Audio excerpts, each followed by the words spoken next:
ओम शांति। मुरली तारीख 6/4/2023।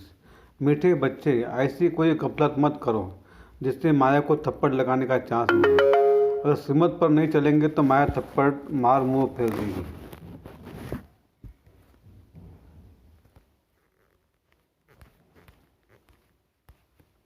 प्रश्न है, सूर्यवंशी राजधानी में एयर कंडीशन टिकट लेने का आधार क्या है?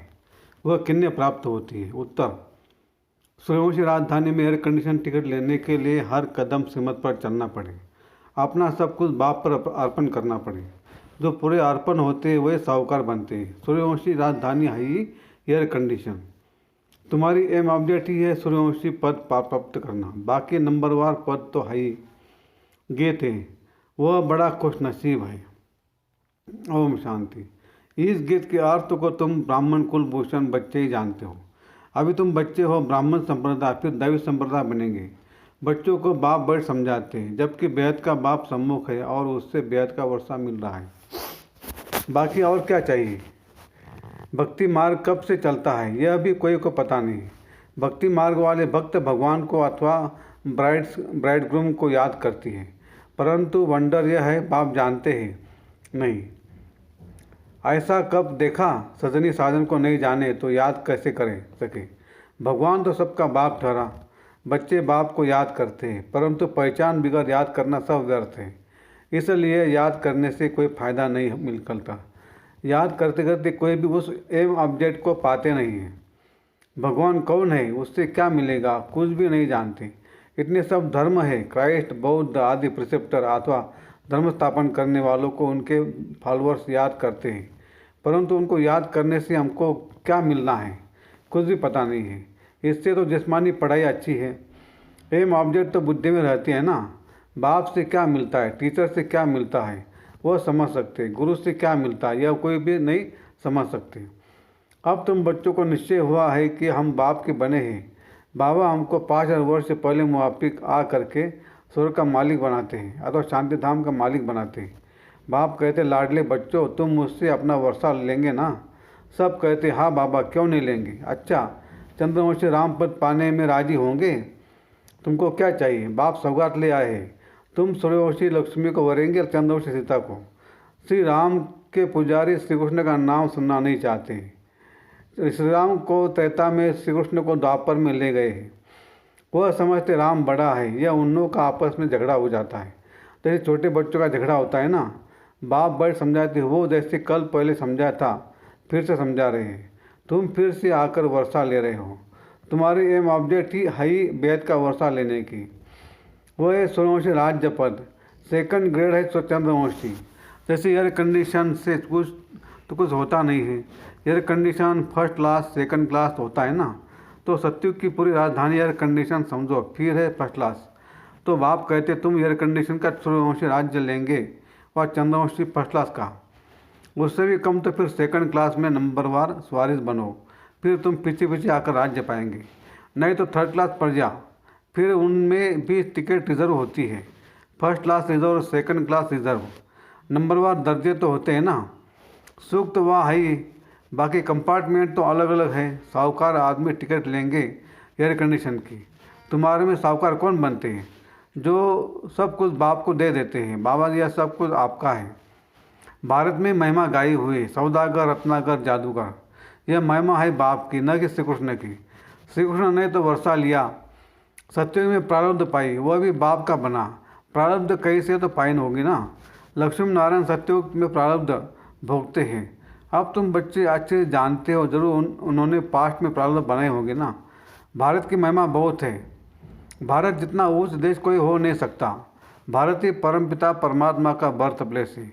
ये राज कोई की बुद्धि में नहीं बैठता है। परमात्मा ही सभी को सुख शांति देते हैं आधा कल्प के लिए। भारत नंबर 1 तीर्थ है, परंतु गीता में नाम डाल दिया श्री कृष्ण का, इसलिए इसका मर्तबा कम हो गया है। नहीं तो सभी मनुष्य उस बाप को ही मानते हैं और कोई पर फूल नहीं चढ़ाते हैं। सर्व का पतित पावन बाप, उनका सोमनाथ मंदिर है। शिव पर ही सभी आकर माथा टेकते हैं। परंतु ड्रामा अनुसार एक बाप को भूलने से सृष्टि की हालत कैसी हो जाती है, इसलिए शिव बाबा आते हैं। कोई तो निमित्त बनते हैं ना। अब बाप कहते आश्चर्य भव, अपने को आत्मा निश्चय करो, मैं आत्मा किसके संतान हूँ। यह कोई जानते नहीं है। वंडर है ना, कहते भी ओ गॉड फादर रहम करो। शिव जयंती भी मनाते हैं, परंतु वह कब आए यह कोई भी को पता नहीं है। यह 5000 वर्ष की बात है। बाप ही आकर नई दुनिया सत्युग की स्थापना करते हैं। सत्युग की आयु लाखों वर्ष तो है नहीं। बाप बच्चों को कितना सहज कर समझाते हैं। सिर्फ याद करो, गृहस्थ व्यवहार में रहते कमल फूल समान बनो। विष्णु को ये सभी अलंकार दिए हैं, शंख भी दिया है, कमल पुष्प भी दिया है। वास्तव में देवताओं को ये अलंकार थोड़े दे जाते हैं। ये कितनी गुझे गंभीर बातें हैं। है ब्राह्मणों के अलंकार, परंतु ब्राह्मणों को कैसे देवे। आज ब्राह्मण है, कल शूद्र बन पड़ते हैं। ब्रह्मा कुमार से शूद्र कुमार बन पड़ते हैं। माया देरी नहीं करती। अगर कोई गलत की बाप के समय पढ़ना चला, बुद्धि खराब हो तो माया अच्छी तरह चमाट मार मुँह फेर देती है। मनुष्य गुस्से में आकर कहते हैं ना, थप्पड़ मार मुँह फेर दूंगा। तो माया भी ऐसी है। बाप को भूले और माया 1 सेकंड में थप्पड़ लगाए मुँह फेर देती है। जैसे 1 सेकंड में जीवन मुक्ति पाते हैं, ऐसे सेकंड में जीवन मुक्ति खत्म कर देते हैं। कितने अच्छे को माया पकड़ लेती है। देखती है कि ये कहा गफलत में है तो झट थप्पड़ लगा देती है। बाप तो बच्चों को मुँह पुरानी दुनिया से फेर कर नई दुनिया तरफ करते हैं। लौकिक बाप कोई गरीब होता है, पुरानी झोपड़ी में रहता है, फिर नया बनाते हैं तो बच्चे की बुद्धि में बैठ जाता है कि बस अब नया मकान तैयार होगा, हम बैठेंगे, ये पुराना तोड़ देंगे। तुम्हारे लिए भी अब बाप ने हथेली पर बैठ लाया है, वह वैकुंठ लाया है। कहते लाडले बच्चे आत्माओं से बात करते हैं। इन आँखों से द्वारा तुम बच्चों को देख भी रहे हैं। कश्मीर में ब्राह्मण लोग बहुत होते हैं, श्राद्ध आदि भी वहाँ खिलाते हैं। ब्राह्मण में आत्मा को बुलाते हैं। यह सभी साक्षात्कार का राज रखा हुआ है। ऐसा नहीं कि आत्मा कोई से निकल कर आती है। अपने बड़ों की आत्मा को बुलाते हैं, उनके लिए सभी कुछ तैयार रखते हैं। समझते फलाने की आत्मा आएंगी, फिर उनसे पूछा भी जाता है आगे आत्मा बोलती थी, फिर उनसे पूछा जाता है आप राजी खुशी है, वो सुनाती है। यह भी ड्रामा अनुसार चलता है। कभी कभी बात बताते भी है मैंने फलाने घर में जन्म लिया है। यह सब साक्षात्कार की रीति ड्रामा में बनी है जो रिपीट होती है। बाकी आत्मा कोई आती नहीं है। आगे टेबल में भी बुलाते थे। बाबा को सभी अनुभव है। अब टेबल में तो आत्मा आ न सके। जिसने जो कुछ किया वो ड्रामा में था, सो हुआ। ड्रामा को कितना अच्छे से पकड़ना पड़ता है। भोग लगाया जाता है, आत्मा को बुलाया जाता है। यह सभी ड्रामा में नोंद है। इसमें संशय की कोई बात नहीं। नए आदमी न समझने के कारण मूझते हैं। बाप जादूगर भी है ना, समझाते हैं मैं भी ड्रामा के वश में हूँ। ऐसे नहीं ड्रामा के बगैर कुछ कर सकता हूँ। नहीं, बच्चे बीमार पड़ते ऐसे नहीं मैं ठीक कर दूंगा, ऑपरेशन कराने से छुड़ा दूंगा। नहीं, कर्म भोग तो सभी को भोगना ही है। तुम्हारे ऊपर तो बोझा बहुत है, क्योंकि तुम सभी से पुराने हो। सत्व प्रधान से एकदम तम प्रधान बने हो। अब तुम बच्चों को बाप मिला है तो बाप से वर्षा लेना चाहिए। तुम जानते हो कल्प कल्प हम ड्रामा अनुसार बाप से वर्षा लेते हैं। तो सूर्यवंशी चंद्रवंशी घराने के होंगे वो अवश्य जाएंगे। जो देवी देवता के थे फिर शूद्र बन गए हैं, फिर वही ब्राह्मण बन दैवी संप्रदाय बनेंगे। यह बातें बाप बिगड़ कोई समझा न सके। बाप को बच्चे कितने मीठे लगते हैं। कहते तुम वही कल्प पहले वाले मेरे बच्चे हो, मैं कल्प कल्प आकर तुमको पढ़ाता हूँ। कितनी वंडरफुल बातें हैं। निराकार भगवान हुआ, शरीर से वास करेंगे ना। शरीर अलग हो जाता तो आत्मा वास कर न सके, आत्मा डिटैच हो जाती है। अब बाप कहते अशरीर भव। ऐसा नहीं कि प्राणायाम चढ़ाना है, नहीं, समझना है मैं आत्मा अविनाशी हूँ। मेरी आत्मा में 14 जन्मों का पाठ भरा हुआ है। बाप खुद कहते मेरी आत्मा भी जो एक्ट करती है वो पाठ सारा भरा हुआ है। भक्ति मार्ग में भी वही पाठ चलता है। कोई ने शराब पिया ही नहीं है तो टेस्ट का पता कैसे हो सकता है। ज्ञान भी जब लेवे तब पता पड़े। ज्ञान से ही सदगति होती है। बाप कहते मैं सर्व का सदगति दाता हूँ। सर्वदा लीडर्स है ना, कितने किस्म किस्म के हैं। वास्तव में तो सर्व पर दया करने वाला बाप है। सभी कहते हैं भगवान रहम करो तो सभी पर रहम वह करते हैं। बाप बाकी सब है खुद के रहम करने वाले।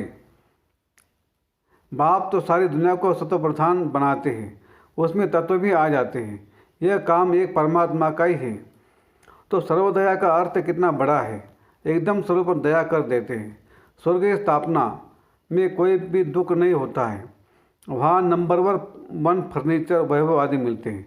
दुख देने वाले जानवर, मक्खी, मच्छर आदि कोई नहीं होता। यहाँ भी बड़े आदमी के घर में कितनी सफाई होती है, कभी तुम मक्खी नहीं देखेंगे, कोई मच्छर घुस न सके। स्वर्ग में कोई की ताकत नहीं जो ऐसे गंध करने वाली चीज़ हो नहीं। नेचुरल फूलों आदि की खुशबू रहती है। तुमको सूक्ष्मवतन में शिव बाबा शिवरस भी पिलाते हैं। अब सूक्ष्मवतन में तो कुछ है नहीं, यह भी साक्षात्कार है। वैकुंठ में कितने अच्छे फल बगीचे आदि होते हैं, सूक्ष्मवतन में थोड़े बगीचा रखा है। यह है सभी साक्षात्कार। यहाँ बैठे हुए तुम सभी साक्षात्कार करते हो। गीत भी बड़ा फर्स्ट क्लास है। तुम जानते हो हमको बाप मिला है और क्या चाहिए। बेद के बाप से बेद का वर्षा लेते हैं तो बाप को याद करना चाहिए। बाप की मत मशहूर है, श्रीमत से हम श्रेष्ठ से श्रेष्ठ बनेंगे। सन्यासी कहते यह काग विष्ठा समान सुख है, परंतु उन लोगों को यह पता नहीं है कि सत्युग में सदैव सुख था। छोटेपन में राधे कृष्ण है, इनके चरित्र आदि कुछ है नहीं। स्वर्ग के बच्चे होते ही अच्छे हैं, भल करके मुरली से डांस आदि करते होंगे, बाकी ज्ञान नहीं सुनाते। श्री कृष्ण को मुरली दी है तब भला सरस्वती कहा गई। सरस्वती को सितार देते हैं तो बड़ी वह ठहरी ना। यह सब है भक्ति मार्ग, गुड़ियों का खेल। देवी देवताओं की मूर्ति बनाकर पूजा आदि करके फिर डुबो देते हैं। इस पर तुम्हारा एक गीत भी बना हुआ है, इसको कहा जाता है ब्लाइंड फेथ। अच्छा, मीठे मीठे सिकलते बच्चों प्रति माता पिता बाप दादा का याद प्यार और गुड मॉर्निंग। रूहानी बाप की रूहानी बच्चों को नमस्ते। हम रूहानी बच्चों की रूहानी बाप दादा को याद प्यार, गुड मॉर्निंग और नमस्ते। धारणा के लिए मुख्य सार: 1. हर एक इस ड्रामा के अवश्य है। इस ड्रामा के किसी भी सीन को देखते संशय नहीं उठाना है। ड्रामा के हर राज को अच्छी तरह समझकर अडोल रहना है। 2. अपने को अविनाशी आत्मा समझ इस शरीर से डिटैच हुआ अविशरीर बनने का अभ्यास करना है। वरदान: करावनहार की स्मृति द्वारा बड़े से बड़े कार्य को सहज करने वाले निमित्त करनहार भव। बाप दादा स्थापना का बड़े से बड़ा कार्य स्वयं करावनहार व निमित्त करनहार बच्चों द्वारा करा रहे हैं।